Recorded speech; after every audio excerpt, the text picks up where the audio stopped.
برادران اہل سنت، السلام علیکم ورحمۃ اللہ وبرکاتہ۔ خانقاہ محمدیہ و احمدیہ مدینۃ الاولیاء کالپی شریف اور حضور غیاث ملت قبلہ سے متعلق بدگمانیوں کا ازالہ۔ سوشل میڈیا پر کچھ لوگوں نے عوام الناس کو مشائخ اہل سنت سے دور کرنے کی ناکام مہم چلا رکھی ہے، جس کی وجہ سے ضروری ہوا کہ تفصیلی وضاحت موجودہ صورتحال سے متعلق آپ تک پہنچائی جائے۔ کسی بھی مسئلہ میں کسی بھی فرد کو بلا تحقیق مورد الزام ٹھہرانا شرعاً درست ہے نہ دیانتاً۔ یہ تو حکم عام ہے، اگر خاص علماء و مشائخ میں سے کوئی ہو تو حکم اور زیادہ سخت ہو جاتا ہے۔ الفتنۃ اشد من القتل۔ اولاً خانقاہ محمدیہ اور اس کی تمام موقوفہ اراضی حضور ضیاء ملت کے آبا و اجداد کی پشتینی موقوفہ جائیداد ہے، جس کے وارث و متولی حضور غیاث ملت قبلہ ہیں۔ خانقاہ کو محفوظ ہاتھوں میں رکھنے اور خانقاہ کے روشن مستقبل کے لیے حضور ضیاء ملت ہی نے ایک کمیٹی تشکیل دے کر وقف بورڈ کے ماتحت خانقاہ کو کیا، اور آپ بذات خود اس کے سرپرست اور امین و متولی رہے۔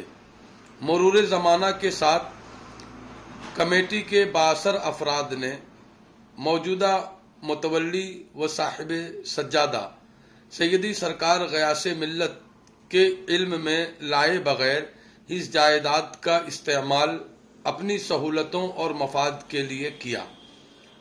نوبت یہاں تک آن پہنچی کہ اب انہیں غصب کرنے کے لیے پوری ایڑی چوٹی کا زور لگائے ہوئے ہیں۔ جیسا کہ سوشل میڈیا پر کہا جا رہا ہے کہ بزرگوں نے تخت و تاج کو ٹھوکر مارا، موجودہ صورتحال حضور صاحب سجادہ کی بے نیازی کا واضح ثبوت ہے۔ اگر شروع سے گرفت مضبوط ہوتی تو کمیٹی کی منمانی اس حد تک نہ پہنچتی۔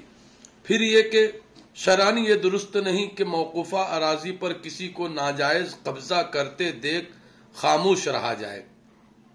حضور صاحب سجادہ خانقاہ محمدیہ کے متولی ہونے کے ساتھ ساتھ اس کے امین و محافظ بھی ہیں۔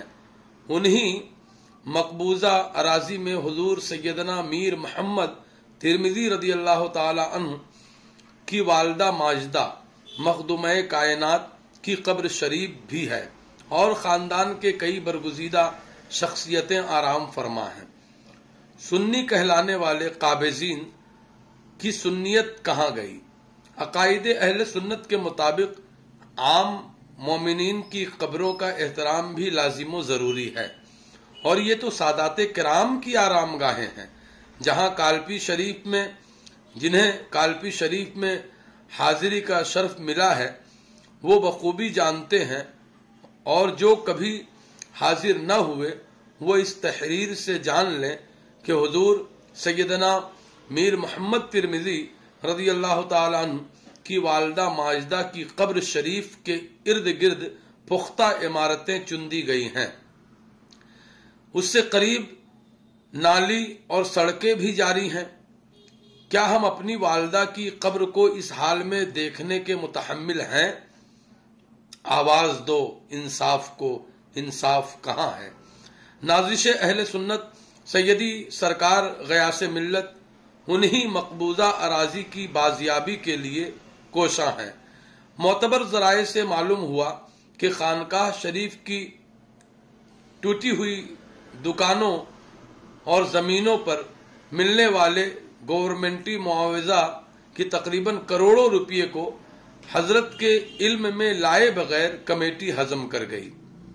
خبر یہ بھی ہے کہ مختلف وسائل سے خانقاہ شریف کو حاصل شدہ رقوم میں تقریباً 40 کروڑ کی ہیرا پھیری اس کمیٹی نے کیا۔ لباس میں وہ چمک دمک ہے کہ دیکھنے میں لگے ملک ہے، لباس میں وہ چمک دمک ہے کہ دیکھنے میں لگے ملک ہے، مگر چھپی دل میں ہے برائی، کوئی سنے گا تو کیا کہے گا۔ آپ حضرات کو یہ معلوم ہو کہ 2018 میں اس کمیٹی کی میعاد پوری ہو چکی تھی اور اب موجودہ کمیٹی کی کوئی قانونی حیثیت باقی نہیں ہے۔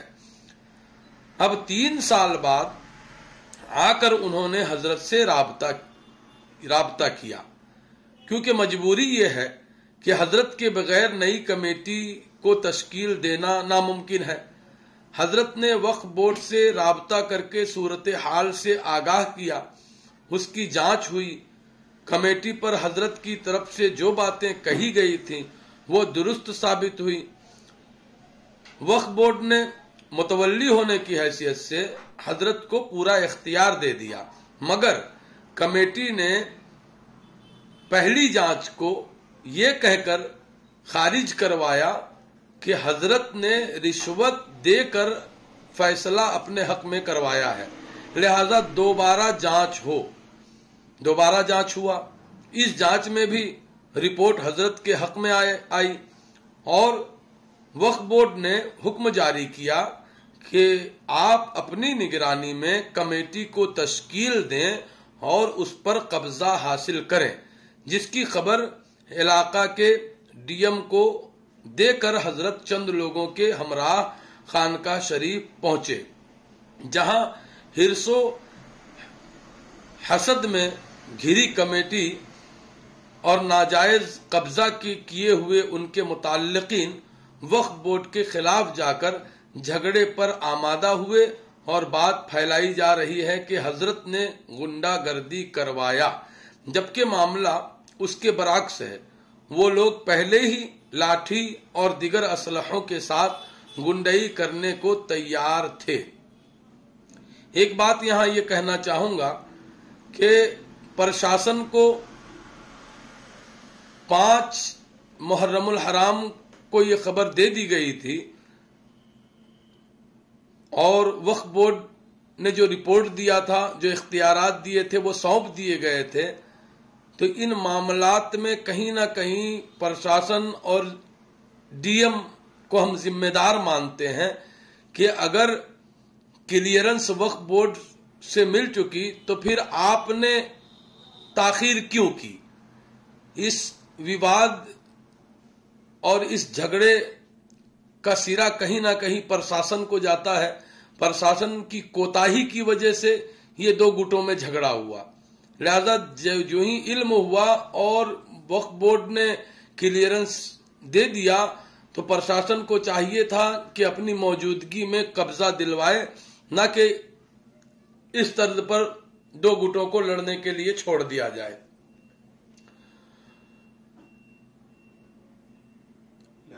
لہذا حضرت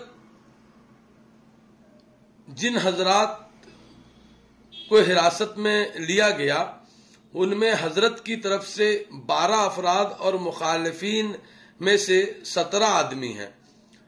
ظاہر سی بات ہے کہ جھگڑے کی صورت میں فریقین کو حراست میں لیا جاتا ہے۔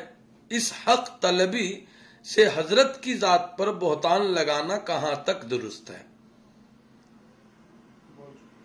خرد کا نام جنو پڑ گیا، جنو کا خرد۔ اتنا کچھ ہونے کے باوجود بھی پرانی کمیٹی وہاں سے ہٹنے کو تیار نہیں۔ یہ ہٹ دھرمی نہیں تو کیا ہے؟ مذکورہ تحریر کے پیش نظر عوام اہل سنت خود فیصلہ کریں کہ زیادتی حضرت کی طرف سے ہوئی ہے یا کمیٹی کی طرف سے۔ کیا قبروں کی بے حرمتی جائز ہے؟ کیا حضرت کے آبا و اجداد کی موقوفہ وراثت پر کمیٹی کا جبراً قابض رہنا اور اس کا غلط استعمال صحیح ہے؟ کیا حضرت کا اپنے حق کے لیے آواز بلند کرنا اور قانونی چارہ جوئی کرنا غلط ہے؟ کیا ہم اور آپ اپنے آبا و اجداد کی وراثت کو اس طرح برباد ہوتے دیکھ سکتے ہیں؟ کیا موقوفہ املاک کی رقوم کو ہڑپ کر جانا حرام نہیں؟ کچھ بے موسم